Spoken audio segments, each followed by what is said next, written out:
Saglit lang kapatid. Kung sa tingin mo na parang padalos-dalos ka na, babahaginan kita ng isang dalangin na mula mismo sa Biblia.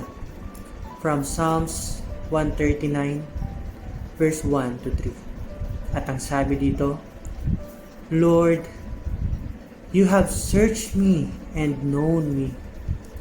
You know when I sit down and when I stand up.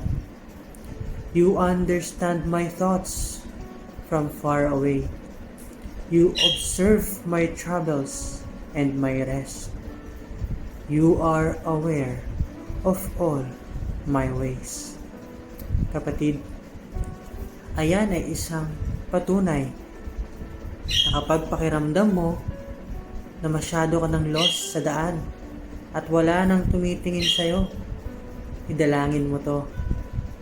Dahil mapapaalala nito sa'yo na binabantayan ka ng Panginoon. Shalom and Amen.